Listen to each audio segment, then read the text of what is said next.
It's Russel Lolacher here talking to you. It's Relationships at Work. That's the podcast. And this is a raw library episode where we bring stuff back from the past that you may have missed or needs a refresher. I'm taking a bit of a break over these last couple of weeks and the next couple. So I thought I'd bring back some of the more popular episodes that you found the most impactful, that resonated with you the most. This one, I'm excited to bring it back because it's a communications one, and I'm a communications nerd if I've ever said so, and I say it a lot. We talk about professionalism a lot in the workplace, but I actually think it's a huge problem. I think it's a barrier to strong relationships. And we get into that, why I feel that way, and how we possibly could be looking at it in a different way to be of more benefit to the team, the culture, and our own leadership. Hold on.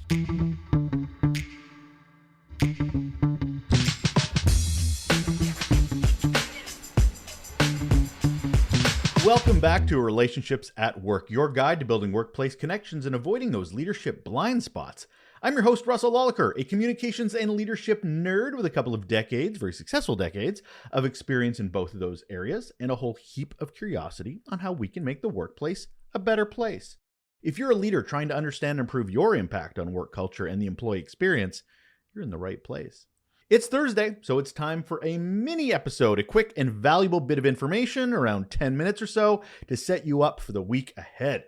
These are all inspired by our Raw Note newsletter, which you can subscribe to for free. Just go to russellolacher.com or relationshipsatwork.ca. Right at the top, you'll see all the instructions and buttons to press. But for now, the topic today, professional and respectful aren't the same thing. That's not very professional. Have you ever heard that sentence? Have you heard it before? Perhaps mentioned about a colleague who wasn't in the room, or maybe it could have been directed at us, at you. It's an interesting one.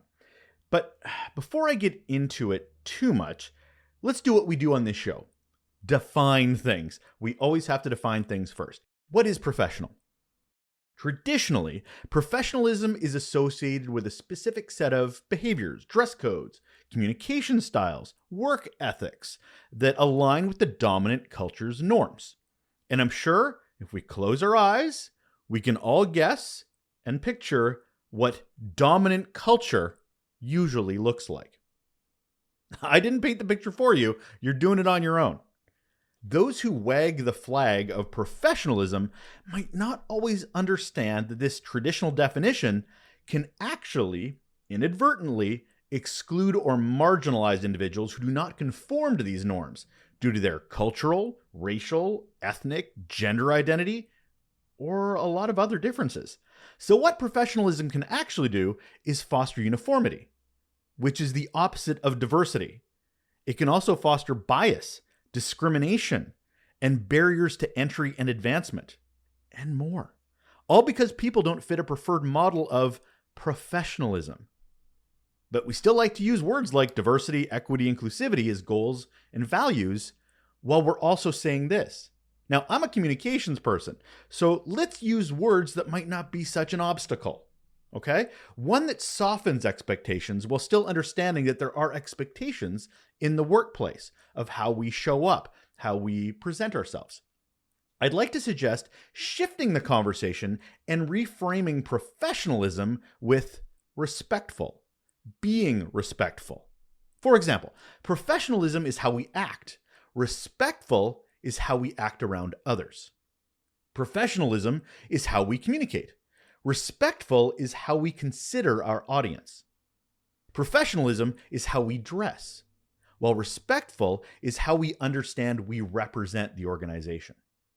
Let's redefine the conversation to focus on respect, all in an effort to embrace things that we like talking about: inclusivity, integrity, accountability, excellence in work.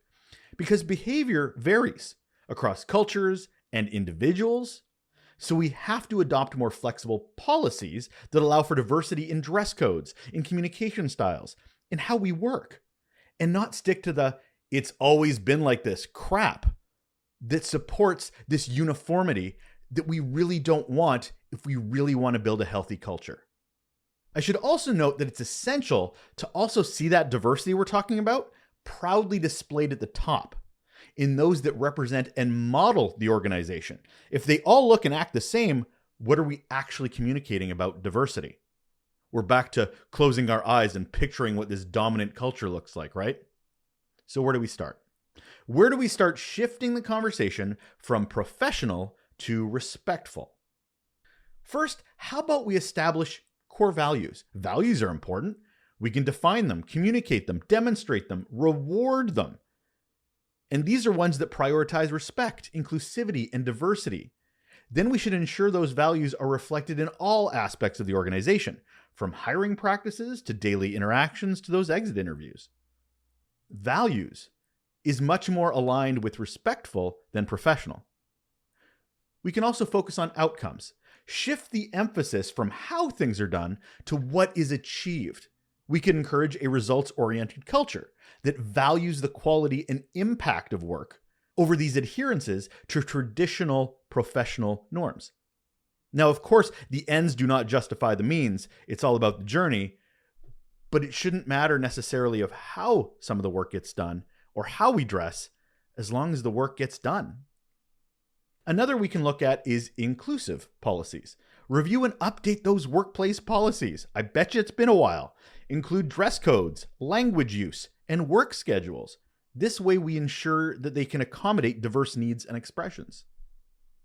Now, I mentioned this before, and I can't mention it again. Lead by example. Leaders have to model respectful behavior in their interactions, in their decision-making, and their problem-solving. A commitment to a respect-centered culture, it sets the tone. And last, zero tolerance for disrespect. You heard the word, zero. Implement and enforce policies that make it clear that disrespect, discrimination, and harassment will not be tolerated.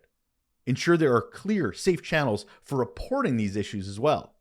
Zero tolerance. If we're going to talk about respect in the workplace, we have to ensure that it is respectful, and that comes with a zero tolerance policy for disrespect. Pushing professionalism on others, it can be a barrier to those that don't look and act like those in power.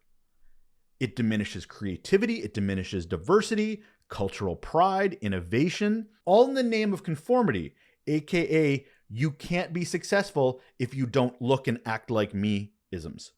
And I know you and I both want a healthy culture. So professionalism is actually more of a barrier to that than we might realize. Embracing respectful behavior, on the other hand, can bring the whole organization together and forward and build those strong relationships along the way. So let's be less professional. Let's be more respectful. That's it. That's all. Look, we just had another mini episode of Relationships at Work, your guide to building workplace connections and avoiding leadership blind spots. I hope you've enjoyed this mini episode. If you get a kick out of them, we're a couple of months ahead actually in our Raw newsletter. So if you want to see some insights and different ways of looking at things, maybe shift a mindset here and there, I highly encourage you to go to russellolacher.com or relationshipsatwork.ca. You can sign up there for free and it'll be in your inbox.